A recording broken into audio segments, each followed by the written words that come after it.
जगो नारायण श्रीमन नारायण जगो नारायण लक्ष्मी नारायण नारायण नारायण लक्ष्मी नारायण नारायण श्रीमन नारायण नारायण नारायण श्रीमन नारायण नारायण बोलिए श्री लक्ष्मी नारायण भगवान की। अनंताचार्य कृपया वेदांत द्वयपारगम रामकृष्णांग्रिसद्भक्तं विश्वक्सेन मुनिं भजे काषायं यज्ञसूत्रं शुचिवपुषि तथा चौर्वपुण्ड्रं च भाले यस्यास्ते दक्षस्ते कलिकुमतिगिरीन्द्रवज्रं त्रिदण्डं संसाराग्नि प्रशान्त्यै मृत्यजलममलं दारुपात्रं पवित्रं श्रीविश्वक्सेन सूरे पदकमलयुगं श्रेयसे संश्रयामि लक्ष्मीनाथ समारम्भां नाथयामुनमध्यमाम् अस्मदाचार्यपर्यन्तां वन्दे गुरुपरम्पराम्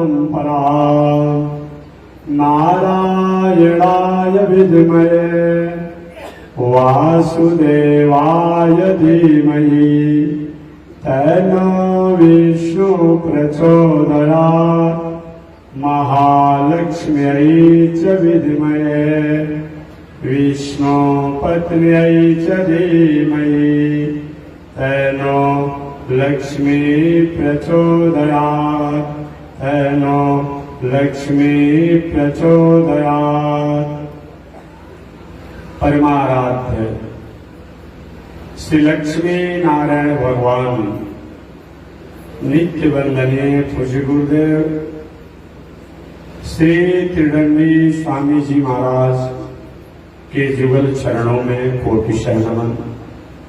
भगवत भागवत आचार्य कैंकर्य पारायण महानुभाव पावन भूमि पर पावन कथा को निवेदन किया जा रहा है। पावन कथा प्रसंग अंतर्गत श्रीमद् भागवत महापुराण के प्रथम स्कंध के प्रथम अध्याय की कथा को यहां निवेदन किया जाता है। प्रथम स्कंध के प्रथम अध्याय के प्रथम श्लोक में महर्षि वेदव्यास जी ने मंगलाचरण किया है और मंगलाचरण में सबसे पहले उन्होंने उन परमात्मा को, उन ब्रह्म को, उन भगवान को प्रणाम किया जो परमात्मा ब्रह्म भगवान के द्वारा सृष्टि का पालन, जन्म, संहार और मोक्ष होता है। जो थोड़ी सी अपनी कृपा को हटा लेते हैं तो ब्रह्मा जी भी जो अपने को कभी कहलाने वाले हैं वो भी सोचने के लिए बाध्य हो जाते हैं। जो अपनी कृपा थोड़ी सी हटा लेते हैं तो सत्य चीजों का हम ज्ञान नहीं कर पाते हैं। ऐसे ही मंगलाचरण के प्रथम श्लोक में व्यास जी ने मंगलाचरण, आगे दूसरे मंगलाचरण में वह ब्रह्म जो सृष्टि का कारण है, जन्म पालन संहार का हेतु है, वह धर्म में ही रहता है। धर्म के द्वारा ही उसको जाना जाता है, धर्म स्वरूप के द्वारा ही उसको पहचाना जाता है। तीसरे मंगलाचरण में धर्म के द्वारा जिन परमात्मा को बताया गया है, धर्म के द्वारा जिन परमात्मा को प्राप्त किया जाता है, वह धर्म भागवत में साक्षात समाहित है। जो भागवत निगम कल्प तरोर गलितम फलम, वेद का पका हुआ फल है, जो सुखदेव जी रूपी सुख के चोंच के स्पर्श होने से उस भागवत के रस का स्वाद और बढ़ गया है। इसको बार बार पीना चाहिए, हरदम पीना चाहिए। इस प्रकार मंगलाचरण के प्रथम, दूसरे और तीसरे श्लोक में एक में भगवान के गुण का वर्णन किया गया, दूसरे में वो भगवान धर्म में ही रहते हैं, धर्म के द्वारा उनको पहचाना जाता है, जाना जाता है।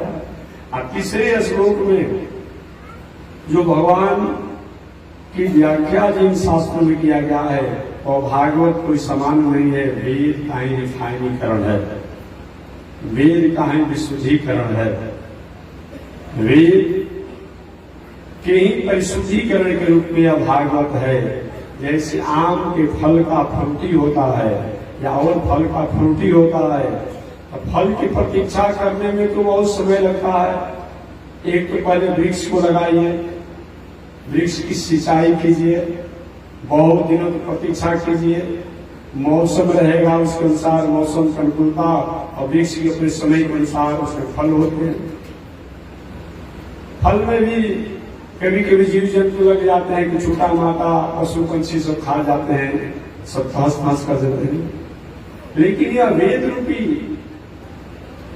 फल का रस जो है, इस सब जगहों से सुरक्षित करके और तरल पदार्थों को डाल करके, केमिकल को डाल करके, रासायनिक तत्वों को डाल करके पैकेट में पैकेज कर दिया गया है, जिसको हम लोग फ्रूटी के नामों से जानते हैं।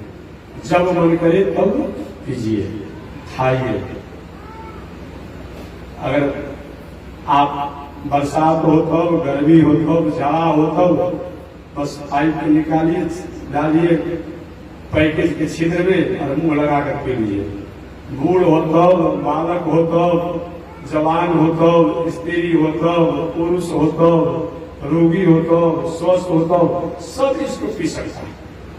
और चीजों में अगर छोटा लड़का है 6 महीना का और उसको आम गुठली वाला दे दीजिए, एक मुंह को ले सरा लेगा छोटा बालक। 6 महीना का लड़का को अगर आम खाने को देगा क्या करेगा? पूरा मुंह में उसको लग जाएगा आम का रस, और पूजा कहीं दर्द हो जाएगा, और कहीं गुठली गलती से पेट में चला जाए तो वो भी एक परेशानी हो जाती है। लेकिन ये जो मैंगो फ्रूटी है, अब वो तरल पदार्थों से डाला हुआ है, सामान आजकल के तकनीकी द्वारा कोई केमिकल डाल दिया जाता है तो साल 2 साल तक खराब नहीं होता है। और तो सुखदेव जी ने अपना चोंच रूपी तरल पदार्थ डाल दिया है तो उसको तो खराब होने की बात ही नहीं आती है।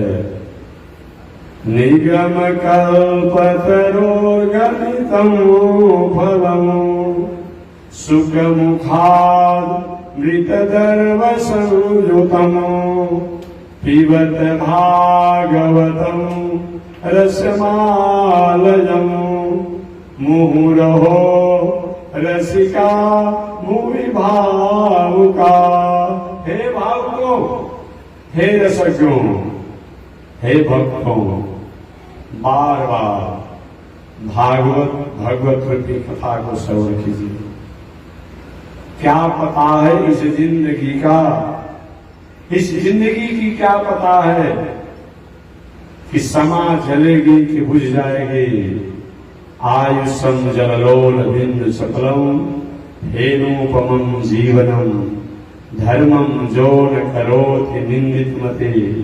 हमारी आपकी आयु जो है चंचल बुलबुले की समान है और पैर के धूली के समान हमारा आपका जीवन है। सिर के धूली कभी कभी दो चार दिन रह जाता है, लेकिन पैर का धूली सोने के लिए जाएंगे तभी झड़ जाएगा, नहाने के लिए जाएंगे तभी झड़ जाएगा, शौच के लिए जाएंगे तभी धोना पड़ेगा, पैर को धोआ जाएगा। सिर की धूली कुछ देर तो रह सकता है जम करके, लेकिन पैर की धूली तो हमेशा गिर जाता है। तो आयुषम जलोल बिंदु चपलम फेनोपमम जीवनम धर्मम जो न करो निंदितमते। ऐसा जान करके जो व्यक्ति अपने मति बुद्धि से धर्म और अच्छे कर्मों को नहीं करता है, पश्चात वही पश्चाताप और अफसोस करता है। जब कंठम घुरघुरायते, चलिए मैं निवेदन करना चाह रहा था। आयुषम जलोल बिंदु चपलम फेनोपमम जीवनम धर्मम जो न करो निंदितमते। हमारी आपकी आयु है चंचल बुलबुले की समान है। क्या पता है जो इस जिंदगी की क्या पता है कि समा जलेगी कि बुझ जाएगी, कोई जानता है? इसमें और आप अपने जीवन को हैंडसम कहते हैं, ये हैंडसम जीवन रह गया है, इसकी कोई है? कंठम घुरघुरायते, और कंठ जब घुरघुराने लगता है, अब ठेहुना दाढ़ जंघा सिर सब जवाब दे दे, तो कोई जाए कथा सुनने के लिए कहीं, अब कान से सुनाई नहीं पड़ता तो क्या कथा गाजी सुनाई बुझाएगा? जब ठेहुना चला नहीं जा रहा है, कमर में रोग हो गया है, कहीं कहा जाए चलिए बरमेश्वर नाथ जी के यहाँ चल करके भाई सावन का महीना है जल चढ़ा दीजिए, चला जाएगा? नहीं होगा। दामना का श्वास का रोगी कोई आदमी हो गया, कहेंगे चलो विश्वनाथ जी के दर्शन कर लीजिए, जाएगा? कितनी परेशानी होती है, जीभ निकाल कर श्वास लेना पड़ता है, परेशानी हो जाती है। तो जब हम स्वस्थ रहे तभी अच्छा काम करें। इसीलिए तदेव लग्नम सुदिनम तदेव ताराबलम चंद्रबलम तदेव। ठीक है, अच्छे मुहूर्त में अच्छा काम करना ही चाहिए, अच्छे मुहूर्त में अच्छा काम करना ही चाहिए, परंतु अगर अच्छा काम मुहूर्त उस प्रकार से अनुकूल नहीं हो और अच्छा काम कर दिया जाएगा तो अच्छा काम का फल होगा कि वह अच्छे मुहूर्त का जो फल होता है वो प्राप्त हो जाता। बस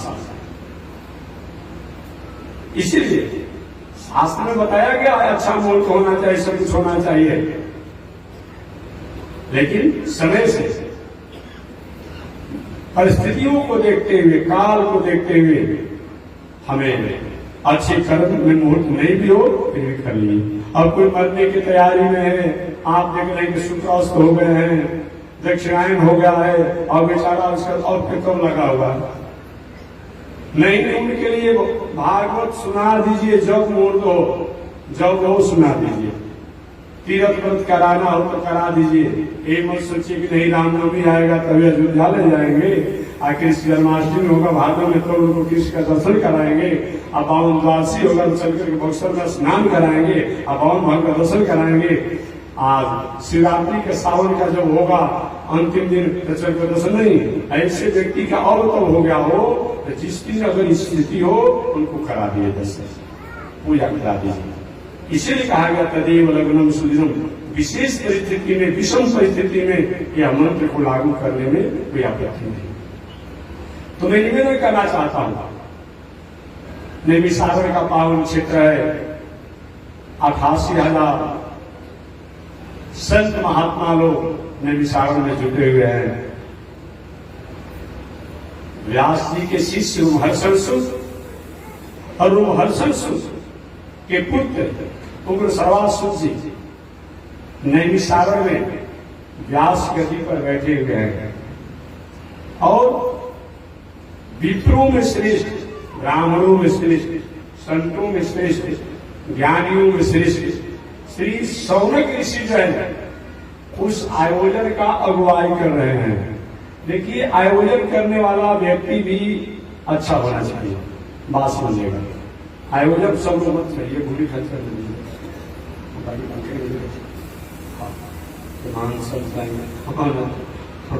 पंखा नीचे नीचे आसन करिए। तो इस प्रकार से नैमिषारण का आनंद वहां बढ़ जाइए ना।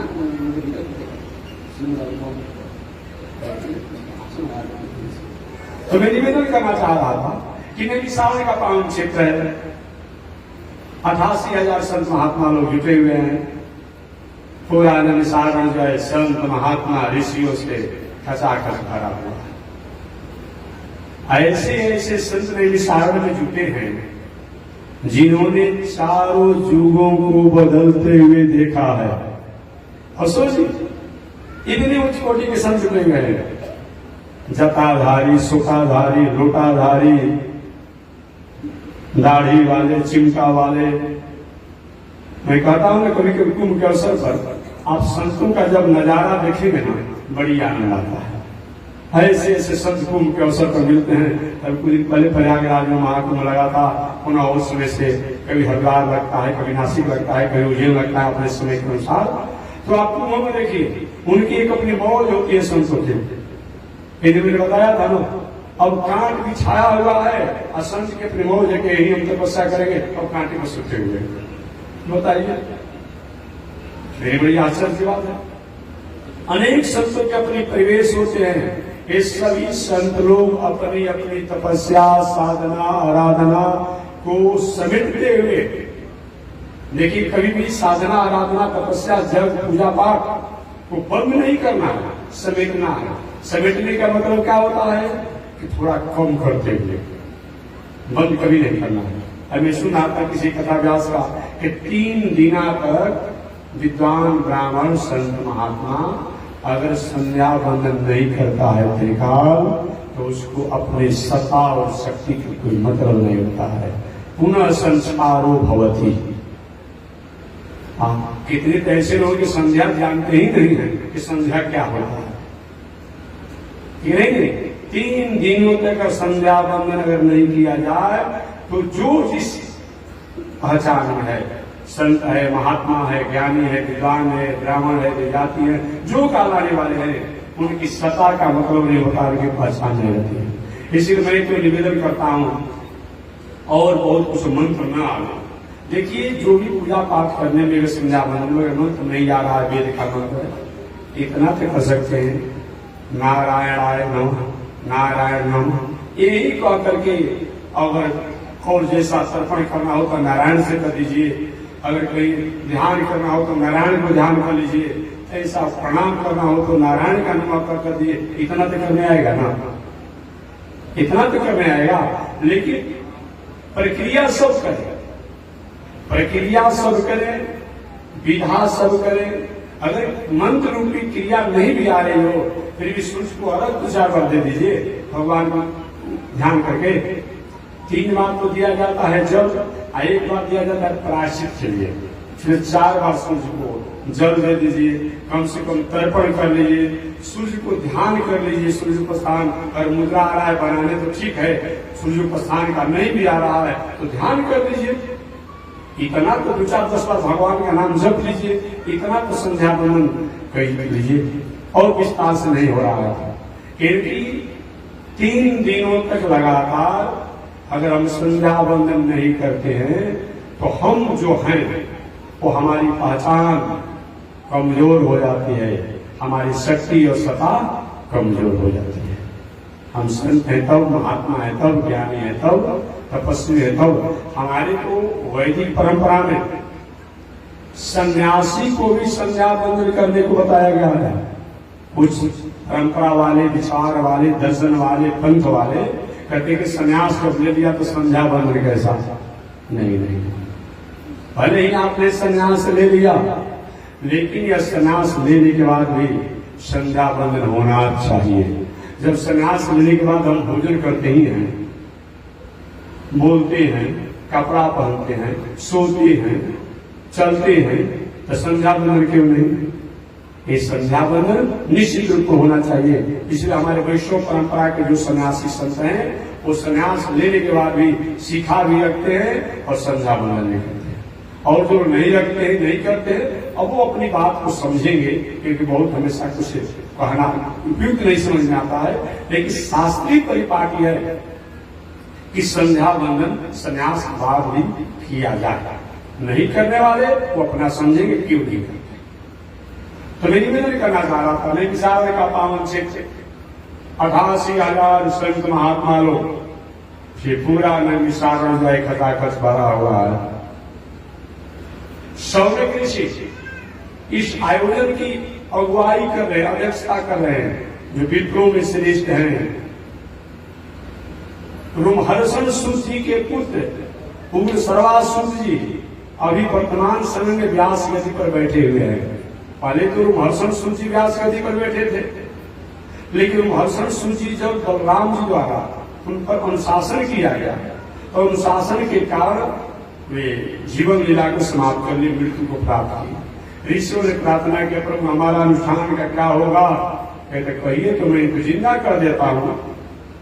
ऋषि ने नहीं प्रभु आप भगवान हैं, आपके कर्मों को मैं किसी प्रकार से विक्षेप डाल दूं, ये हम लोग का स्वरूप नहीं, लेकिन हमारा अनुष्ठान भी पूरा होना चाहिए।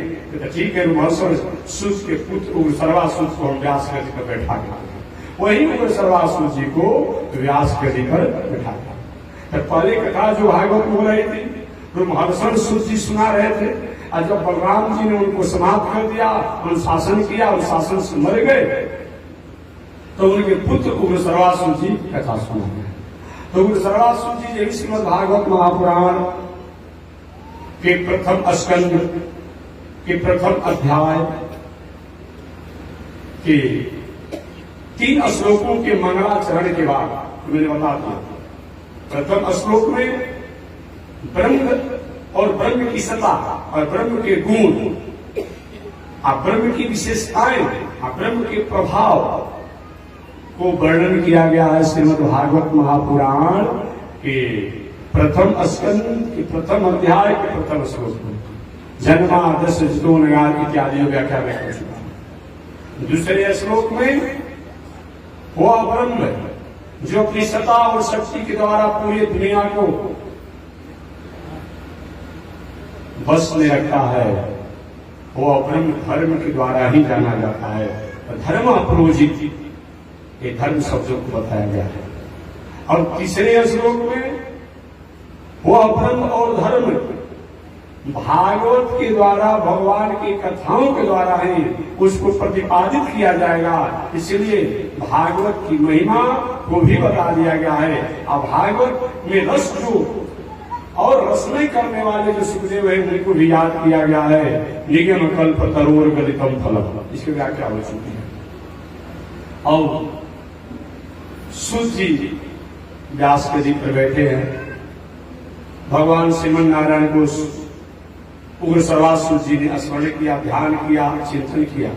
क्योंकि हमारा वैदिक परंपरा जो है, इस वैदिक परंपरा में मंगलाचरण की बात आती है। नास्तिक दर्शन जो है वो मंगलाचरण नहीं मानता, किताब तो भल लिखता है लेकिन मंगलाचरण नहीं मानता, मंगलाचरण नहीं करता। लेकिन हमारा जो वैदिक परंपरा है, आर्ष परंपरा है, इस परंपरा में ग्रंथ के प्रारंभ में, ग्रंथ के मध्य में और ग्रंथ के अंत में मंगलाचरण करने को बताया गया है। अगर कहीं 3 बार नहीं हो पा रहा है तो ग्रंथ के प्रारंभ में मंगलाचरण होना चाहिए। अगर ये भी नहीं हो रहा है तो कम से कम प्रारंभ और अंत में होना चाहिए। इसीलिए श्रीमद् भागवत महापुराण में मंगलाचरण करते समय व्यास जी ने प्रथम प्रारंभ में धर्म प्रोजित शब्द का प्रयोग किया, और उपसंहार करते समय श्रीमद् भागवत महापुराण में नमो धर्माय महते नमः इत्यादि का व्याख्या किया है। इसलिए ये वैदिक परंपरा है। कहीं महाराज मंगलाचरण क्या है? मंगलाचरण है क्या? पहले के जमाने में जब खेती बाड़ी होता था तो समूहित किया जाता था। बात समझ गए कि हम खेती जो आगे चलकर करेंगे, ये खेत के द्वारा फसल जो होगा, अन्न जो होगा, ये हमारे परिवार के लिए, प्राणियों के लिए ये क्या होगा? लाभप्रद होगा और लाभ देने वाला होगा, मुनाफा देने वाला होगा। विवाह शादी होता था तो पहले देवी देवताओं को क्या किया जाता? एक दो गीत गा दिया जाता कि इस लड़का का लड़की का विवाह होना है, इनका जीवन मंगलमय हो, इसके लिए वो देवी देवता का पितरों का गीत गा दिया जाता था। ये मंगलाचरण है। संत महात्मा लोग छोड़ो कुछ मत देख देख लो। और इस प्रकार मानव जीवन में मंगलाचरण का महत्व होता है। मंगलाचरण करने के बाद श्री सौनक ऋषि ने सूर्य से कहा कि हे सूर्य, 88,000 संत हैं और सभी संत लोग प्रश्न करने लगे तो कथा होगा फिर जरूर के दौरा देखो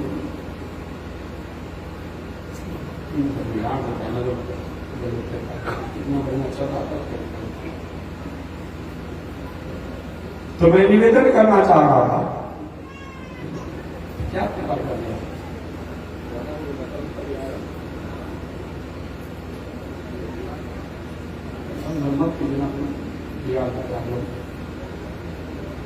नारायण हारून बढ़ा देते तो हसन। तो मैं निवेदन करना चाह रहा था, सब लोग प्रश्न कर नहीं सकते हैं तो हुआ क्या, यहीं पर हजारों लोग, हजारों की संख्या में माताएं हैं, हजारों की संख्या में पुरुष बढ़ गए और सब लोग पूछने लगेंगे तो कोई सुन पाएगा। अब सब में एक आदमी दो आदमी तो रख रहे, आप भी पूछ लीजिएगा। तो सौनक ऋषि ने 88,000 संतों की आत्म उद्गार को सूत जी से उपस्थित किया। कहा कि हे सूत जी, मेरे मन में तो प्रश्न बहुत हैं, उन सभी प्रश्नों को समेटते हुए मैंने 6 प्रश्नों को निर्णय किया है। मैं आपसे 6 प्रश्न करूंगा और शायद इन 6 प्रश्नों के माध्यम से सारे प्रश्नों का समाधान हो जाएगा।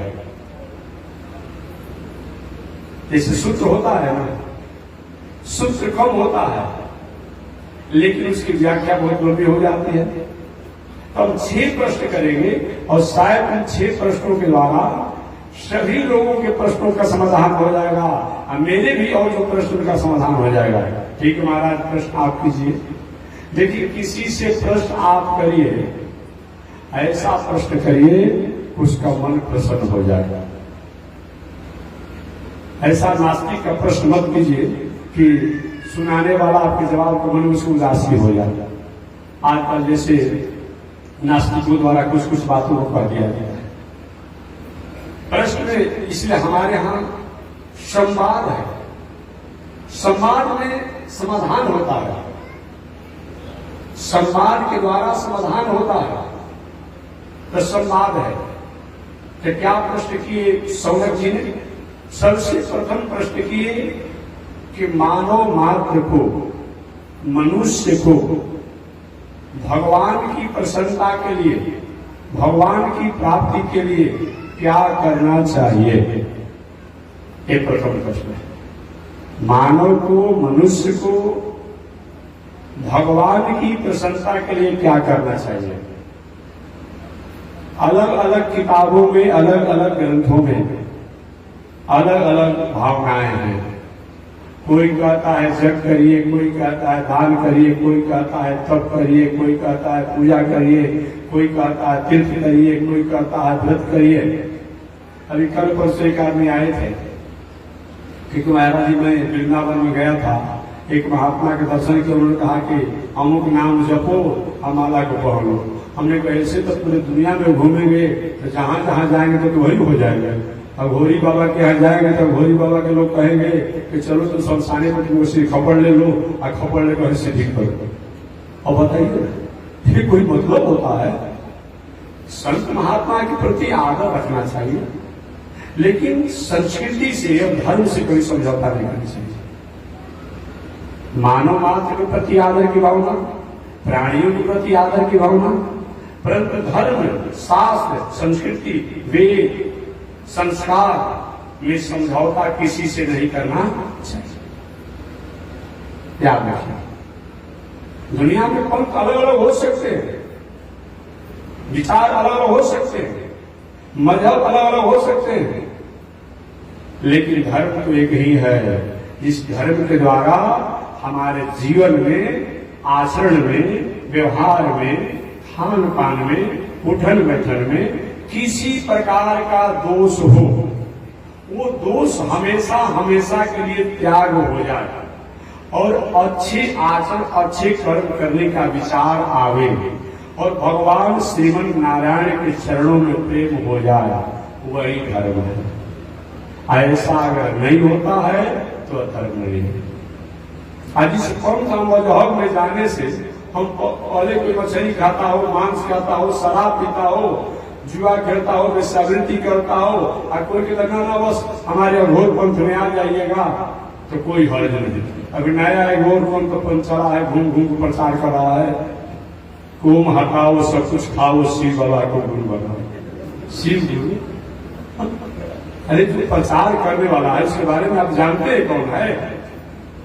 आज से कुछ दिन पहले भारत सरकार में जाकर क्या क्या उल्टा पलटा किया, क्या क्या बिहार सरकार में क्या क्या अवसर था और क्या क्या लाखों करोड़ों रुपया का न्यारा कर दिया, क्या क्या हुआ। और बेचारा धर्माचार्य के ऊपर होता है, वहां उपद्रव करके वहां सब संतुष्टि नहीं जाते, यहाँ आ रहा है। अब वो क्या करेगा? जिंदगी में उपद्रव किया है, अच्छा काम सिखाएगा? वो नहीं सिखाएगा। अब यही तो कॉन्सेप्ट है दुनिया में। कोई कहता है ईश्वर को मन में मत कीजिए, कोई कहता है भगवान को मन में मत कीजिए, कोई कहता है वेद को मन में मत कीजिए। वो कोई धर्म है? नहीं। धर्म का मतलब होता है किसी कारण से हमारे जीवन में खान पान, रहन सहन, उठन बैठन, बोल चाल बिगड़ गया था, अब जिसको हमने धर लिया, जिसको पकड़ लिया, जिसको मान लिया, और हमारे जीवन में ऐसा और भविष्य में गलत कर्म नहीं होगा तो धर्म। और धर्म का मतलब जिसके द्वारा पूरे दुनिया के देवी देवता जिनसे प्रकट होते हैं, पालन होते हैं, संहार होते हैं, अंत में उन्हीं में जाकर के लय हो जाते हैं। उन भगवान श्रीमन नारायण, चाहे वह नारायण के रूप में जाने जाए, चाहे राम के रूप में जाने जाए, चाहे कृष्ण के रूप में जाने जाए, चाहे बाबर के रूप में जाने जाए, चाहे नरसिंह के रूप में जाना जाए, चाहे बड़ा अवतार के रूप में जाने जाए, चाहे हरि के रूप में जाने जाए, इसमें कोई भेद नहीं है। इसमें कोई भेद नहीं है। जब जैसी आवश्यकता पड़ती है वैसा नाम, वैसा रूप लेकर आते हैं, उनमें प्रेम हो जाए, प्रीति हो जाए, इसी का नाम धर्म है। शंकर जी के भक्त जो बनते हैं उनको कम से कम इतना तो समझना चाहिए, सती जी एक कुछ समय के लिए सीता की भेष बना लिया राम जी की परीक्षा के लिए। शंकर जी ने हमेशा हमेशा के लिए शिव संकल्प की ही मनमाही।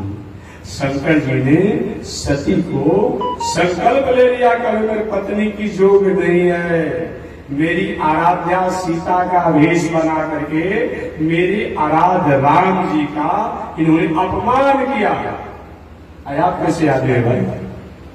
राम का अपमान उनकी पत्नी द्वारा हुआ, हमेशा हमेशा के लिए त्याग कर दिए। ये पत्नी कोई समान नहीं होती है, याद रखना चाहिए। पत्नी आधा अंग होती है, कोई समान नहीं होती है। ऐसे पत्नी को उन्होंने त्याग दिया। और आप कौन आदमी है? कहां शंकर जी की बात आप मानते हैं? हम कहते हैं राम रामेति रामेति रमे रामे मनोरमे सहस्त्र नाम तत्तुल्यम राम नाम बलानने, हमारा वाक्य है। दूसरी बात, आराधना नाम सर्वेशाम विष्णु आराधनम परम, ये हमारा वाक्य है। हे भूत पावन शंकर जी ने पार्वती जी से कहा था कि देवी जी, पार्वती जी रोज विष्णु सहस्रनाम का पाठ करती थी। अचानक कुछ संत महात्मा आ गए कैलाश में, बाबा ने कहा देवी जी ये विष्णु सहस्रनाम पाठ तो होगा ही, लेकिन याद रखो आराधना नाम सर्वेशाम, दुनिया में अनेक आराधना है, अनेक आराधना है। आराधना नाम सर्वेशाम विष्णु आराधना परम, विष्णु की आराधना जो है श्रेष्ठ है। और उस विष्णु की आराधना का फल तब होता है जब वैष्णव के प्रति प्रेम होता है। ये हमारा वाक्य है। एक दिन आपने नहीं सुना था, वही मैं काशी की कथा सुनाता हूं। काशी कथा आपने सुना होगा। काशी में एक कर्ण नाम का एक साधक रहता था, जिसका नाम था कर्ण। धन संपत्ति पद वैभव ऐश्वर्य कीर्ति सब कुछ उसके पास था। एक बार नारद जी से मुलाकात हो गए। नारद जी से कहा, बाबा ये दुनिया में सबसे जल्दी प्रसन्न होने वाला कौन है? नारद जी कहा कि भूत भावन शंकर जी, दत्तून चढ़ा दो तब भी ठीक है, बेलपत्र चढ़ाओ तभी ठीक है, गंगाजल एक लुटिया चढ़ाओ तभी ठीक है, और घंटा खोल कर भाग जाओ तभी ठीक है। नाराज नहीं होते हैं। एक महीने ही कहता। एक बार की घटना है कि एक भगत था, चोरी चुराई करता हो कुछ न कुछ। अब एक दिन से कुछ मिला ही नहीं कहीं चोरी में, तो सोचा कि चलो नहीं गया तो शंकर जी का मंदिर है ना, और क्या क्या शंकर जी के मंदिर में गया। अब पिंडी जो था शंकर जी का, शिव जी जिसको ज्योति कहते हैं, पिंडी कहते हैं, ऊंचा था। अब उसी पर चढ़ करके शंकर जी घंटा खोलने लगा कि चलो भी उसी को मिल जाएगा तो कुछ बेच देगा, तो कुछ आज का खर्चा काम चल जाएगा। और शंकर जी प्रकट हो गए, बेटा बरम ब्रूही बरम ब्रूही बरम ब्रूही, वरदान मांगो वरदान मांगो वरदान मांगो। तो डरा गया भगत, अरे महाराज जी मैं भगत नहीं हूँ, मैं भगत नहीं हूँ, मैं चोर हूँ। बहुत काम से फालतू बात नहीं करना है, फालतू बात नहीं किया जाता हमारे यहाँ। कोई बेलपत्र चढ़ाता है, कोई धूप चढ़ा देता है, कोई गंगाजल एक रोटियां चढ़ा देता है, और तुमने पूरा शरीर हमने चढ़ा दिया और तुमसे बड़ा बहुत हो, ऐसा वाला हो सकता है। एक ही घटना है जी। एक भस्मासुर का मैंने कथा नहीं सुनाया था, और उन्हीं से उनकी तपस्या करके उन्हीं से बदलाव लेकर उन्हीं को जलाने के लिए छोड़ दिया। अब बाबा भागने लगे। ऐसे ऐसे कि शंकर जी सबसे जल्दी प्रसन्न होते हैं। और क्या किया करूं, नमः शिवाय नमः शिवाय नमः शिवाय नमः शिवाय। देखा कैसे विष्णु का आवाज आ जाता है, कहीं राम का आवाज आ जाता है, कहीं कृष्ण का आवाज आ जा रहा है, तो हमारे नमः शिवाय को भंग हो रहा है। तो क्या कि काम में घंटी लगा दिया दोनों तरफ से, और लगाकर कोई राम कहना चाहता ऐसे घंटी बजाने लगता है, कोई कृष्ण, हमारे कान में राम कृष्ण नारायण विष्णु आवाज सुनाई न पड़े, इसलिए उसका नाम क्या हो गया, कर्ण घंटा। पहले तो नाम था उसका कर्ण, वो कर्ण नहीं जो पांडव का भाई था, तो उसका नाम क्या हो गया, कर्ण घंटा नाम पड़ गया। अब उसी के नाम पर आज भी बनारस में वो महाला है, आज भी है कर्ण घंटा महाला। बनारस में आज भी उसके नाम पर महाला है, कर्ण घंटा महाला। फिर पता होता करेगा और घंटा लेकर के बजाने लगा। उसकी भक्ति भावना से शंकर जी प्रसन्न हुए। बरम गुरु ही बरम गुरु ही बरम गुरु ही, बेटा वरदान मांगो वरदान मांगो। बहुत अनन्य भक्ति तुमने किया, हमारा धन संपत्ति वैभव सोच की तो कमी नहीं, परिवार की भी कोई स्थिति सब ठीक ठाक है, क्या चाहते हो? उसने कहा कि मेरी इच्छा है कि मेरा मोक्ष हो जाए, मोक्ष। बहुत भगवान शंकर जी ने कहा कि रास्ता भटक गया है क्या, ये मार्ग भटक गया है क्या? बाबा कौन भाषा बोल रहे, हम मार्ग भटक गए, आपका मैंने यजन किया है, आपका मैंने पूजन किया, और आप कहते कि मार्ग भटक गया है क्या? इसका मतलब क्या होता है? बहुत भगवान शंकर जी ने कहा कि मेरा विभाग नहीं है। अच्छा, आपका विभाग नहीं है, तो किसका विभाग है? बहुत भगवान शंकर जी ने कहा मोक्ष मीठे जनार्दन, मोक्ष मीठे जनार्दन। अगर मोक्ष की इच्छा है तो जनार्दन की आराधना करो। जनार्दन किसे कहते हैं? जना अर्दते मर्दते जाचते जी जनार्दन, जो दुष्ट जनों को मर्दन कर दे, अब भक्त जनों की याचना को जो पूरा कर दे, उनका नाम क्या है? जनार्दन है। जना अर्दते मर्दते याचते जी जनार्दन, ये जनार्दन है। अच्छा महाराज, तुम जनार्दन की आराधना करना पड़ेगा, तो इतना दिन तक आपका पूजा किया, इसका मतलब कुछ नहीं, सब व्यर्थ है, सब बेकार हो गया। बहुत बाबा नहीं नहीं बेटा, बेकार नहीं हुआ है। एक ये मैं पढ़ रहा था किसी शास्त्रों में ही है, तो उसमें लिखा था कि बहुत जन्मों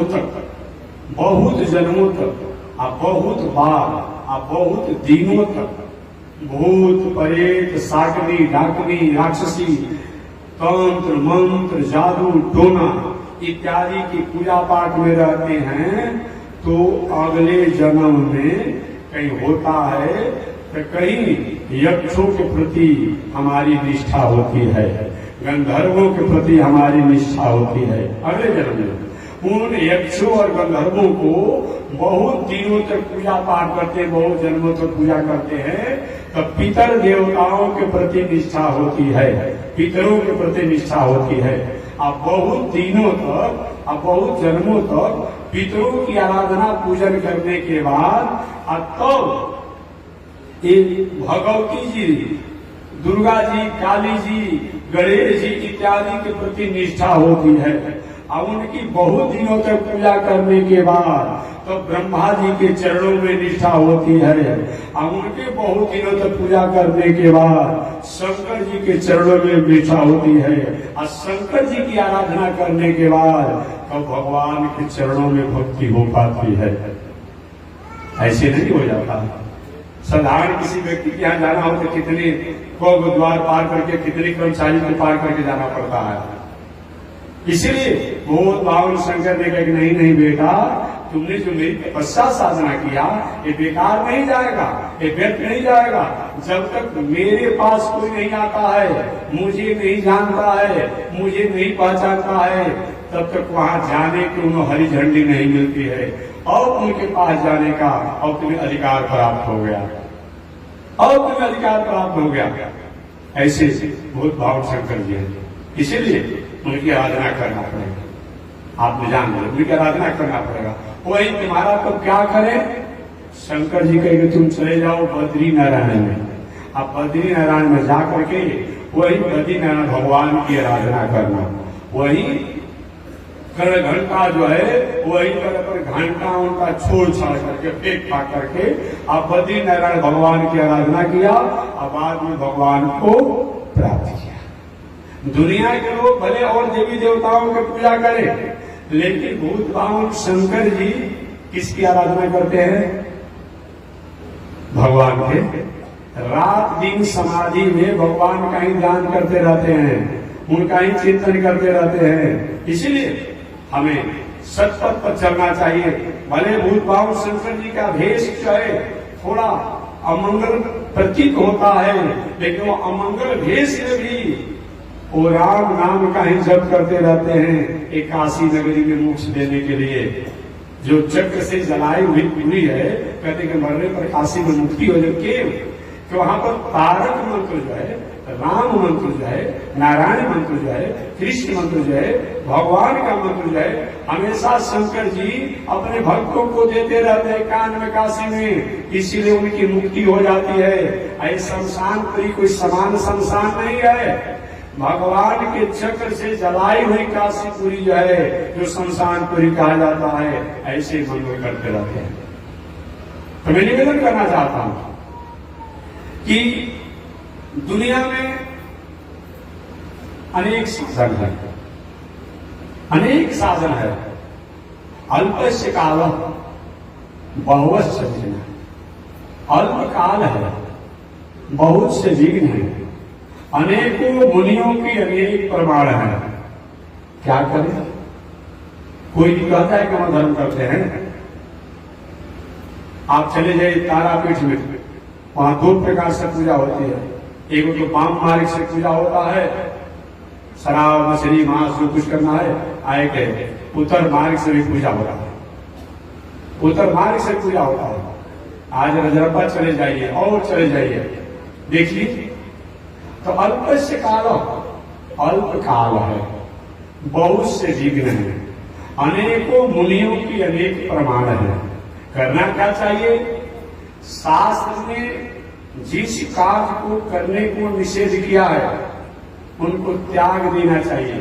शास्त्र ने जिस कार्यों को बहुत बड़ा आदर नहीं किया है तो किताब में, लेकिन आदर नहीं किया है, उस पर चुप लगा जाना चाहिए। और शास्त्र ने जिस कर्म को करने को आदेश दिया है उनको करना चाहिए।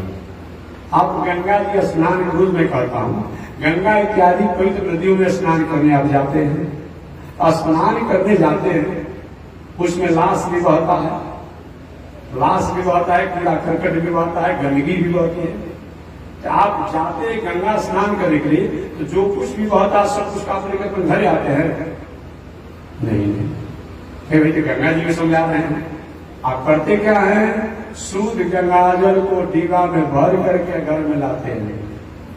ठीक वही बात है, किताबों में ग्रंथों में कोई ऐसी बात हो तो तामसी राजसी सात्विक यक्ष कीनर गंधर्व भूत प्रेत सबकी याचना के लिए, सबकी पूजन की पद्धतियां हैं, सबका है, और वही बात मानकर हम करने लगेंगे, ये बात ठीक नहीं है। ये विचार करते हुए अल्पस्य काल बहुवस्य वेगा अनेको मुनेर्यस कृत प्रमाणम। अल्पस्य काल, अल्पकाल, बहुत से विघ्न है, अनेकों मुनियों के अनेक प्रमाण है। तब करना क्या चाहिए? महाजनों जीन गतस पंथा, महाजन माने महापुरुष लोग जिस मार्ग का आदर किए हैं वही होना चाहिए। श्रीमद् भागवत महापुराण के अंतिम में जब व्यास जी वर्णन करने लगे तो उन्होंने क्या कहा? जैसे पुराणों में श्रीमद् भागवत महापुराण श्रेष्ठ है, नदियों में गंगा जी श्रेष्ठ है, नदियों में गंगा जी श्रेष्ठ है, पुराणों में श्रीमद् भागवत महापुराण श्रेष्ठ है। वैष्णवा नाम यथा संभो, और देवताओं में वैष्णवों में अगर कोई श्रेष्ठ है तो भूत भावन शंकर जी है।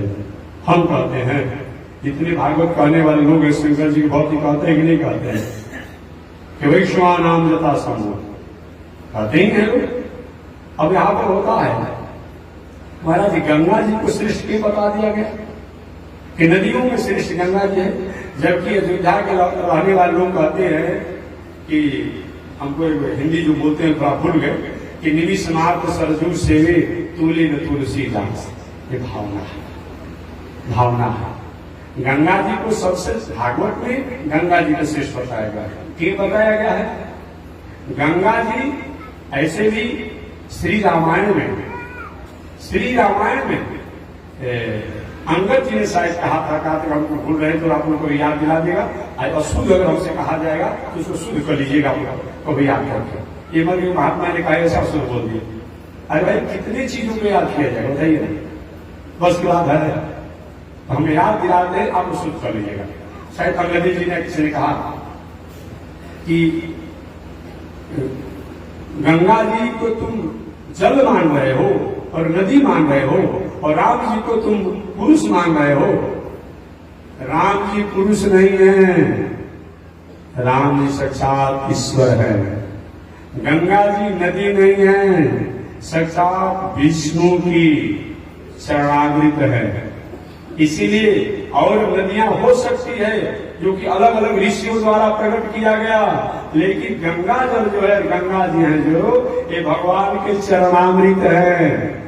इसीलिए गंगा जी सबसे श्रेष्ठ है। श्रीमद् भागवत महापुराण में बताया गया कि नदियों में गंगा श्रेष्ठ, पुराणों में भागवत जी और वैष्णव में शंकर जी श्रेष्ठ है। और वृक्षों में गीता में तो अश्वत्थ के बारे में बताया गया है। गीता अगर पढ़ेंगे तो भगवान ने कहा कि वृक्षों में अश्वत्थ है, पीपल का वृक्ष है, ठीक बात है, लेकिन वृक्षों में तुलसी जी, कैसे? तुलसी जी।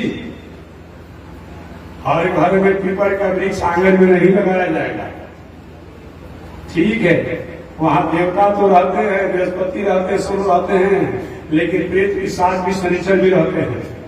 और घर में अगर पीपल लगा देंगे तो शनिचर का वास हो जाएगा, भूत प्रेत का वास हो जाएगा, ये जान लीजिएगा। ठीक है, समय से कभी कभी जाकर पीपल में धागा लपेटते सब करते हैं, लेकिन तुलसी जी क्या है? हे भगवान की पत्नी है, विष्णु की पत्नी है। इसलिए मैं हमेशा निवेदन करता हूँ कि जो शालिग्राम भगवान की पूजा करते हैं, उसको प्रश्न करते हैं कि महात्मा जी, भगवान को जब शयन कराया जाए तो तुलसी पत्र को भगवान का रहना चाहिए कि नहीं? हमसे पूछते रहते हैं लोग। तो हमने कहा क्यों, हमको बता दो दीजिए क्यों नहीं रहना चाहिए। क्योंकि इसीलिए कि तुलसी जी सौवत है, लक्ष्मी जी के सौवत है, तो लक्ष्मी जी उससे नाराज हो जाती है। आज भी स्त्रियां, दो स्त्री पति के साथ एक साथ सेवा नहीं करना चाहती है, उसको नाराजगी होती है। तो ये तुलसी जी सौवत है, इसीलिए लक्ष्मी जी उनको नहीं पसंद करेगी, अतः तुलसी जी को हटा देना चाहिए। हमने कहा ऐसा सौवत तुलसी जी नहीं है। आज लक्ष्मी जी जो भगवान के चरणों में सेवा कर रही है, ये तुलसी जी की प्रशंसा के कारण ही कर रही है। इसलिए एक दो पत्ता भगवान के यहाँ और शालिग्राम भगवान के यहाँ तुलसी जी को सोते समय भी रख ही देना चाहिए। खूब आवश्यकता पड़ जाएगी भगवान को, रात्रि में, विरात्रि में, दिन में खूब आवश्यकता पड़ जाएगी। अब कहाँ होने जाएंगे? तो तुलसी जी वहां रहती है, तब जो आज्ञा होगा वो अपने स्वामी का आज्ञा पालन करेगी। ये विचार करके तुलसी जी को जो एक दो पता रहना चाहिए। चलिए अब मैं प्रसंग पढ़ा रहा हूं। तो श्री सूत जी ने सौनक ऋषि द्वारा 6 प्रश्नों को सुन करके बहुत प्रसन्न हुए।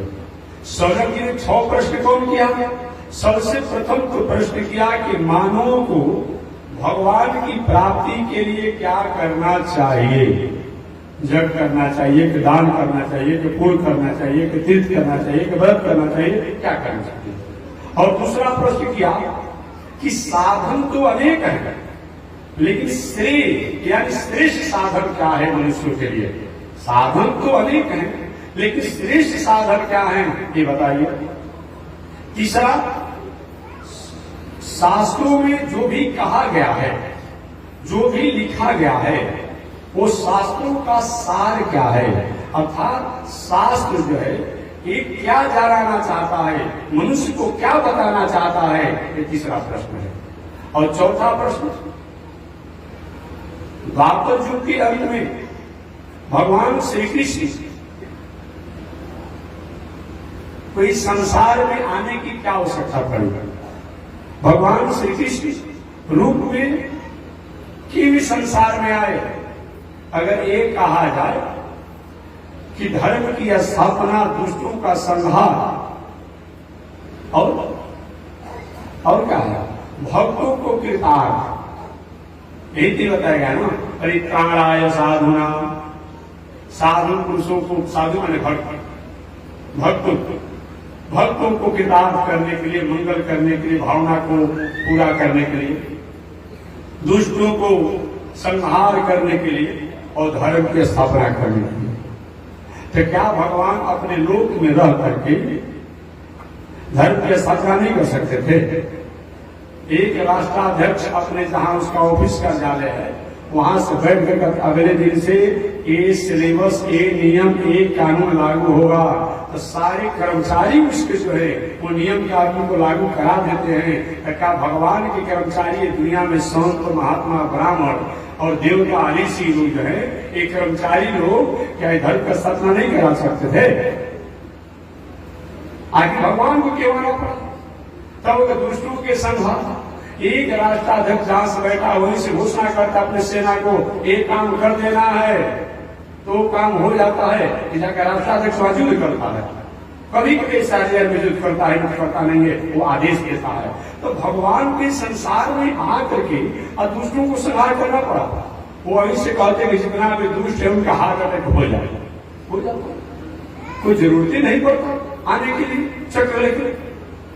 और एक आ जाए दुष्टों को मारने के लिए आए, ये तो बहुत उपलब्धि बात नहीं है। तीसरा काम क्या है? भक्तों का उपकार, भक्तों की भावना को कल्याण करने के लिए, पूरा करने के लिए, यही एक बात है। भगवान धर्म की स्थापना के लिए नहीं आते हैं, भगवान जो है दुष्टों के संहार के लिए नहीं आते हैं।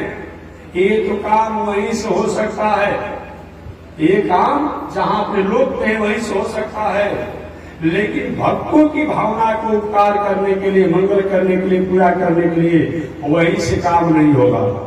अपने मित्र से, संबंधी से आप समाचार कर सकते हैं, मोबाइल पर निमंत्रण दे सकते हैं, लेकिन आपका कोई प्रवेश हो, विवाह हो, शादी हो, पूजा हो, आज अपना पकवान बना हो, आप मोबाइल पर दिखा दीजिए, भाई खा लीजिए, खा लेंगे, स्वाद मिलेगा?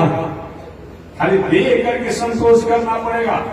उस भोजन के व्यंजन को, मिठाई के व्यंजन को स्वाद नहीं मिलेगा। भगवान वहीं से धर्म की स्थापना कर सकते थे, दुष्टों का संहार कर सकते थे। अरे कहां से कहां से किसी अस्त्र शस्त्र को छोड़ दिया जाता है, संहार हो जाता है, बहुत उपायकार है। भगवान वहीं से चक्र छोड़ देते, सब दुष्टों का गर्दन कट जाता, मर जाता, बहुत बड़ी बात नहीं। लेकिन जो बुढ़िया सबरी मैया जैसे भक्ता, सबरी जैसे भक्ता और सबरिये नहीं, सर्वभंग ऋषि, सुतीक्ष्ण ऋषि, ये बाबा लोग का हड्डी चमक रहा है। तपस्या करते करते करते बूढ़ा हो गए, अब हड्डी के अलावा कुछ बचा नहीं है, कोई पतला चाम और हड्डी बचा हुआ है। लेकिन प्रतीक्षा में कि नहीं गुरु जी को गुरु दक्षिणा में मांगा था ना, बार बार जब सुतीक्ष्ण जी जब पढ़ लिए गुरु जी के यहाँ, तो कह के गुरुदेव गुरु दक्षिणा। देखिए आग्रह करिए, दुराग्रह मत कीजिए, हमेशा आग्रह करिए। कहता जाओ भाई पढ़ लिख लिया, मेरा आशीर्वाद है, मेरी मंगल कामना है। अब इनको सुतीक्ष्ण जी को चले जाना चाहता था, नहीं कोई कुछ दे देते तो अच्छा होता।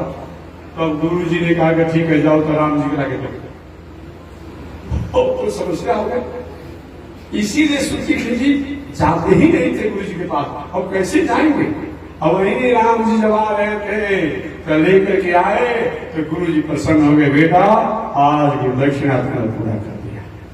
ऐसे सुतीक्ष्ण जी, सर्वभंग जी और बहुत से संत महात्मा लोग तपस्या साधना करके उनकी हड्डियां चमक रही थी। बुढ़िया सबरी जो है वो बेचारी तपस्या, गुरु जी कह गए थे सबरी तुम राम राम कह, तेरे घर राम आएंगे। ये गुरु जी कहे राम आएंगे, इसी प्रतीक्षा में ये सबरी जिंदा थी। ये भावना कैसे पूरा होगा? जब तक से राम जी साकेत रूप से नहीं आएंगे तो पूरा होगा। तो भगवान जो है उनके आने का मुख्य कारण जो है भक्तों को मंगल करना, भक्तों की भावना को पूरा करना। लेकिन जब आ जाते हैं तो धर्म की स्थापना भी कर देते हैं और दुष्टों का संहार भी कर देते हैं। बात समझिए, गीता में तो 3 काम बताएगा। चलिए व्यवहारिक उदाहरण देकर के मैं प्रसंग बस आगे बढ़ जाऊंगा। आपके मित्र बचपन के लंगोटिया यार वो एक साथ रहे हैं, एक साथ खाए, सोए, पढ़े लिखे, वो बेचारा विदेश कहीं चला गया, आप अपने गांव पर रहते हैं। अब आपके गांव पर जो रहते हैं, आपके बेटा का विवाह, प्रथम बेटा का विवाह। आपने कहा भाई जी बचपन के मित्र वो याद आए, मेरा बड़ा बेटा का विवाह है और आप आ जाइएगा, काम को आपको समझते। ठीक है भाई जी मैं आ गया। बेचारा मित्र है, गरीब अमीर तो होना अपने जीवन में काम लगा रहता है, मित्र तो मित्र होता है। और विदेश में रहने वाला मित्र अपना पासपोर्ट, वीजा इत्यादि करके टिकट बनाया, सब किया और करके चलने का जब समय आया, ऐसा कोई इमरजेंसी काम आया, अब जाना संभव नहीं था। पासपोर्ट, वीजा, टिकट सब कर सकते। उनके भाई जी मैं तो चलने के तैयार था, लेकिन ऐसे कोई परिस्थिति आ गई कि मैं आ नहीं पाऊंगा, यही से मैं भावना से आ गया। अरे मित्र बहुत तुम्हें धोखा दिया, मैं प्रतीक्षा में ताकत माने वाला था और कहकर तुम नहीं आया, मेरे साथ ठीक काम नहीं किया। ठीक है भाई जी, ठीक है, व्यवहार ठीक नहीं है, थोड़ा सा मन उदासीन है, ठीक है अब फोन कर दिया। कुछ दिनों के बाद, साल भर 2 साल बीता, दूसरा उसका बेटा का विवाह था। क्या कि मित्र छोड़ा विवाह नहीं बनता है, क्या करें, नहीं आया, लेकिन छोड़ा भी तो नहीं बनता है। दूसरी बार से निमंत्रण थे और दूसरी बार भी निमंत्रण दिया, भाई जी दूसरा पुत्र का विवाह है। उस बार तो आपने कोई न कोई कारण लेकर नहीं आए, लेकिन दूसरी बार आपको आना पड़ेगा। पुराने मित्र हैं बचपन के, ठीक है मैं आऊंगा। दूसरी बार भी वो अपन वीजा पासपोर्ट बना करके जब ही एयरपोर्ट पर गया, जहाज में बैठने ही वाला था, अचानक मोबाइल पर फोन किया गया। अब उस बार भी यात्रा कैंसिल हो गई। फोन के भाई जी मैं तो जहाज पर बैठने वाला था लेकिन ये परिस्थिति आ गई, देखो भाई दो बार तुम धोखा दे दिया, ये बात ठीक नहीं है। तीसरा बेटा का विवाह था, सुना कि अंतिम पुत्र का विवाह है, आएगा तो आएगा, नहीं आएगा तो नहीं आएगा, यारी में खुटी हो जाएगी, मैत्री में खुटी हो जाएगा। तीसरा बार फोन कर, भाई जी तीसरे मेरे पुत्र का विवाह है, अंतिम विवाह है मेरा पुत्र का, आना होगा तो आए और नहीं आना तो हमेशा के लिए मैत्री में खुटी। और विदेश में रहने वाला मित्र ने विचार किया, अरे भाई बड़ी खड़ी शब्दों में कहा है, किसी भी परिस्थिति में हमें चलना है। और क्या कि सारे कामों को समझते अपने मुंशी कर्मचारी सबको मैनेजर को सबको ड्यूटी देते हुए और आया अपने मित्र के पुत्र के विवाह में आया। जब आयोजन हो गया और उसको याद आ रहा, मेरा मूल गांव जो है वहां गए बहुत दिन हो गया है, चलकर देख ले। और जब अपने गांव पर जब गया, मूल गांव पर जन्मभूमि पर, तो वहां देखा कि कहीं मूस, कहीं सांप, कहीं बिच्छू, कहीं बिछखपड़ा, कहीं बिलगो, कहीं अमू, कहीं अमू के घर में चारों तरफ कहीं छेद किया है, कहीं कुछ किया है, अपने घर द्वार बनाए हैं। और आंगन में चारों तरफ पेड़ लगे हुए हैं, कहीं कुछ और लगे हुए हैं, घर मकान में सब पौधे लगे हुए हैं। क्या हो गया है? और क्या कि जितना कांट, वृक्ष, बबूल, बहिर और जितना छेद घर में था सबको बंद किया, सफाई किया, सब कर लिया। और जब एक बार दिया था, चलो तब तो एक दिन और रुकिए जाए, और घर को डेंटिंग पेंटिंग करा दिया। और क्या किया उसने, और घर को भी डेंटिंग पेंटिंग करा दिया, और करा करके तब विदेश गया। तो मित्र आया था अपने मित्र के बेटा के विवाह में, लेकिन जब आ गया तो घर को भी जीर्णोद्धार कर दिया, उसको अनेक प्रकार से साफ सुथरा करा दिया, और डेंटिंग पेंटिंग करके उसको और फिनिशिंग कर दिया। वही भगवान की हाल है। भगवान आते हैं भक्तों की तपस्या, भक्तों की अरमान, भक्तों की भावना को पूरा करने के लिए, लेकिन जब आ जाते हैं तो चाहे रमयाक्ष हो, हिरण्यकश्यप हो, रावण हो, कुंभकर्ण हो, दंतवक्र हो, शिशुपाल हो, ऐसे प्रवृत्ति के जो राक्षस लोग, दुष्ट लोग, जो बबूल के पेड़ मोती आंगन में उगे हुए हैं, बैल के पेड़ मोती या सांप बिच्छी के घर जो घर में बनाए हुए हैं, ये सबको कबाड़ वार कर भर भार कर ठीक करते हैं। और जब ये कर देते हैं तो क्या करते हैं, घर के पेंटिंग को चारा तो सोचते हैं कि जब दुष्ट मरिए गए और मार ही दिया गया तो वैदिक धर्म की स्थापना भी कर दिया जाए, जिसे संत महात्मा का कल्याण हो। तो भगवान दुष्टों को संहार करने के बाद धर्म की स्थापना करते हैं। जब तक दुष्ट का दमन नहीं होगा, धर्म की स्थापना नहीं होगा। यही बात है परित्राणाय साधूनां, इसीलिए परित्राणाय साधूनां, संत महात्मा महापुरुषों भक्तों को भावना को, साधना को, आराधना को मंत्र करने के लिए भगवान आते हैं। और जब आ जाते हैं तो दुष्टों को विनाश भी कर देते हैं, और दुष्टों का जब विनाश हो जाता है तो धर्म की स्थापना कर देते हैं। इसीलिए भगवान आना पड़ता है। तो चौथा प्रश्न उन्हें एक बार याद करें। चलिए, समय की ने पूछा कि मानव को भगवान की प्राप्ति के लिए क्या करना चाहिए, ये प्रथम प्रश्न है। और दूसरा प्रश्न क्या है, श्री साधन क्या है, श्रेष्ठ साधन क्या है जिससे मानव का कल्याण हो।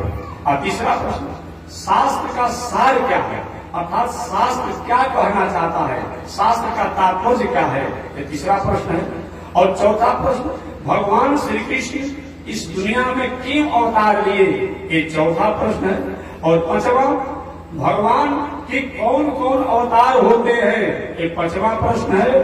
और भगवान के इस संसार से अपने लीला करके जाने के बाद धर्म किसकी शरण में रहता है, क्या धर्म का दुनिया में लोप हो जाता है, या धर्म कहीं न कहीं अपनी संरक्षण छाया में कहीं रहता है। महाराज यही मेरा 6 प्रश्न है। इन 6 प्रश्नों का आप शास्त्र सम्मत समाधान करें तो अच्छा होगा। इन पावन प्रश्नों को सुन करके श्री शुद्ध जी प्रसन्न हुए, और प्रसन्न होने के बाद उन्होंने कहा, देखिए मैं आप लोग प्रश्नों का उत्तर तो दूंगा, लेकिन इससे पहले मैं अपने गुरु भ्राता श्री सुखदेव जी को मैं प्रणाम कर लेता हूँ, याद करता हूँ। अब वही दूसरी बात, एक तो महात्मा में प्रणाम किया ही गया है, यहाँ भी प्रणाम किया गया कि मैं उन गुरुदेव के पुत्र श्री सुखदेव जी को प्रणाम करता हूँ। यम प्रव्रजंत मनुपेतमपेत कृत्यम द्वैपायनो विरह कातरया जुहाव पुत्रेति तन्मयतया करवो विनयनो तम सर्वभूत हृदय मुनिमानतोस्मि। कहते हैं मैं उनको प्रणाम करता हूँ जिन्होंने इस संसार के कल्याण करने के लिए, उपकार करने के लिए, जो अनादिकाल से जो शास्त्र भगवत कथा भागवत कथा था, जो कभी भगवान श्रीमन नारायण द्वारा ब्रह्मा को सुनाया गया, कभी ब्रह्मा ने अपने बड़े पुत्र सनक सनंदन को सुनाया, कभी सनक सनंदन ने नारद जी को सुनाया, कभी नारद जी ने व्यास जी को सुनाया, कभी व्यास जी ने सब अपने लाडले पुत्र श्री सुखदेव जी को सुनाया।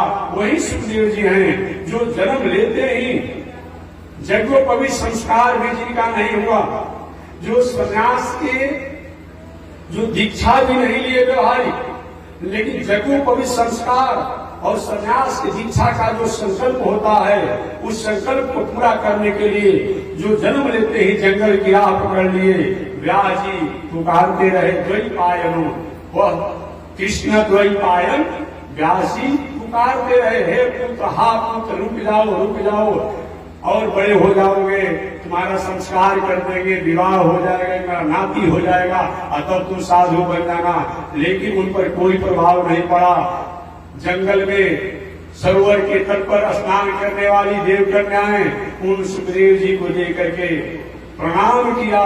पीछे से व्यास जी जा रहे थे, उनको भी सरोवर में से ही प्रणाम किया, क्योंकि जिसने सुखदेव जी को प्रणाम किया उन देव स्त्रियों ने वो वस्त्र अभाव में थी, तो कैसे लज्जा से व्यास जी के पास आए, तो जल में से ही प्रणाम किया। व्यास जी ने कहा तुम्हारी बुद्धि मारी गई, मेरा अल्हड़ पुत्र जो है इस मार्ग से गया और वस्त्र अभाव में आकर नजीक से प्रणाम किया, और मुझको देकर के संकोच करते हुए जल में से ही प्रणाम करती हो। उन स्त्रियों ने कहा बाबा आप ऋषि हैं, संत हैं, महात्मा हैं, ज्ञानी हैं, आप किसी के ससुर लगे, किसी के भसुर लगे, किसी के देवर लगेंगे, किसी के अमुक पिता लगे, किसी के चाचा लगेंगे, इसे तो एक मर्यादा में रहा ही जाता है। लेकिन आपका एक पुत्र जो है ना, ये संसार के प्राणियों का प्राण है, आत्मा है, प्राण और आत्मा से कहीं छुपा नहीं जाता है, इसको छुपाया नहीं जाता है, इसलिए इसको अन्यथा मत मानिए। उन स्त्रियों की उलाहना वाली बातों से व्यास जी थोड़े से अपने को उदास हुए, आगे जब गए करो अभिनेदु, वृक्षों ने मानो कहा व्यास जी आपका पुत्र जन्म लेते ही जंगल की राह पकड़ लिया, इससे क्यों आप ही दुखी नहीं है, हम लोग भी दुख है कि लौटा बुढ़ापा में आपका पुत्र हुआ, वो भी जंगल की राह पकड़ लिया। और दूसरा इसका होगा करो अभिनेदु, करो अभिनेदु का मतलब दूसरा अर्थ ये भी होता है, वृक्षों ने मानो ये भी उदाहरण दिया, हे व्यास जी आपके एक पुत्र, आपका एक ही पुत्र जो है घर छोड़ करके समाज के कल्याण में निकल गया और आप उदास हैं। हम वृक्षों के हजारों फल समाज के उपकार में आ जाते हैं, हम पर्वतों के हजारों चट्टाने समाज के कल्याण में आ जाते हैं, हम जलाशयों के हजारों कुंड, हजारों घड़े संसार के काम में आ जाते हैं, हम दुखी नहीं होते हैं। और आपका पुत्र समाज के कल्याण के लिए कहीं निकल गया, आपको दुख हो रहा है। इस प्रकार ये करो अभिनेदु, उन व्यास जी को उलाहना भी दिया, व्यास जी को संतावना भी दिया। इस प्रकार व्यास जी समझ गए कि मेरा पुत्र लौट करके आने वाला नहीं है, ये अपनी दुनिया का आत्मा है, प्राण है। ऐसे व्यास जी वहां से लौट गए, अपने आत्मा किए गए। उन 6 प्रश्नों का वे समाधान करना चाहते हैं। इससे पहले उन्होंने कहा कि मैं उनको भी प्रणाम करूं जो विद्या की अधिष्ठात्री देवी है, उनको मैं प्रणाम करूं जिनकी कृपा से वह विद्या की अधिष्ठात्री देवी में विद्या है। तो नारायणम नमस्कृत्य, मैं उन नारायण को नमस्कार करता हूं, नरम चैव नरोत्तम। और इतना ही नारायण को केवल मैं प्रणाम नहीं करता हूं, बल्कि वह नारायण एक बार दुनिया को उपदेश देने के लिए तपस्वी और तपस्या, ये दोनों स्वरूप होने के लिए नर और नारायण रूप में हो गए। वह नारायण तपस्वी रूप में नर और तपस्या के रूप में नारायण होकर के इस संसार में आए। तो नारायणम नमस्कृत्य नरम चैव नरोत्तमम देवी सरस्वती व्यासम, जिस व्यास जी ने जिन सरस्वती की कृपा से ऐसे अपूर्व ग्रंथों की रचना किया, उन सरस्वती देवी को और व्यास जी को भी हम अनुसंधान करते हैं, ध्यान करते हैं, प्रणाम करते हैं। इस प्रकार श्री सुत जी ने भगवान नारायण, नर और नारायण, देवी सरस्वती, व्यास जी और सुखदेव जी को प्रणाम किया। आगे सुत जी कहते हैं, समय के आपने जो प्रश्न किया है वह सभी प्रश्न समाज के लिए मंगलकारी और लोककारी है। मैं आपके प्रश्नों का उत्तर दूंगा, आप ध्यान पूर्वक श्रवण कीजिए। और सुत जी ने हमारे सौनक ऋषि के प्रथम प्रश्नों का उत्तर देना शुरू किया कि भगवान की प्राप्ति के लिए सबसे श्रेष्ठ साधन क्या है। तो इसकी व्याख्या कल मैं करूंगा। अभी नैमिषारण्य का वह पावन क्षेत्र है जहां ऋषि लोग बैठे हुए, सौनक ऋषि बैठे हैं, सूर्य जी व्यास नदी में बैठे हैं। उसी झांकी को याद करते हुए कथा के रूप में और आप वाणी को मैं विराम दे रहा हूं। अगले दिन देखेंगे कि किस प्रकार समाधान हो रहा है। एक बार भगवान का नाम श्रीमन नारायण लक्ष्मी नारायण, श्रीमन नारायण लक्ष्मी श्रीमन नारायण नारायण नारायण, श्रीमन नारायण बोले श्री लक्ष्मी नारायण भगवान की, विश्व वंदनाचार्य श्री चिदंबरी स्वामी जी महाराज की। हरि ओम। शांति शांति शांति।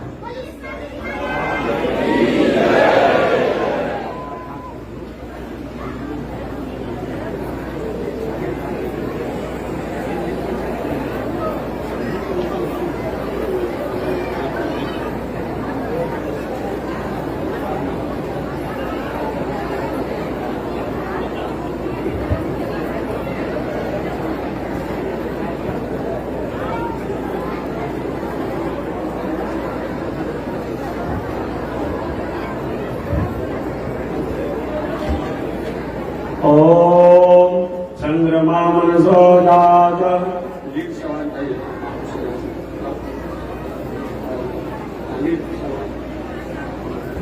ओम चंद्रमा मनसो जात चक्षो सूर्यो जायत, श्रोत्राद्वायुष प्राण समुखादग्निरजायत, श्रीशते लक्ष्मी शवन्यावहोरात्रे पार्श्वे नक्षत्राणि रूपमस्मिन् अव्यातम्, ईशे निगाढा मयि गाढ सर्वलोकं मयि गाढ, कासाय यज्ञसूत्रम् शुचिवपुषि तथा चोर्ध्वपुण्ड्रं च भारे, यस्यास्ते दक्षस्ते कलिकुमतिगिरीन्द्रेन्द्रवज्रं त्रिदण्डं, संसाराग्नि प्रशान्त्यै भृतजलममलं दारुपात्रं पवित्रं, श्रीविश्वक्सेन सूर्य पदकमलयुगं श्रीयसे संश्रयामि, अमरयादशोदश चलमतिरसोय्या प्रसवगो, कृतघ्नो दुरमाने स्मर परवशो वञ्चन परा, निशंसा पापेश कथमामितो दुःखजलधे, प्रपारादूत्रेणस् तव परिचरेयं चरणयो। लक्ष्मी नारायण भगवान की, विश्व वंदनाचार्य श्री चिदंबरी स्वामी जी महाराज की। हरि ओम। शांति शांति शांति।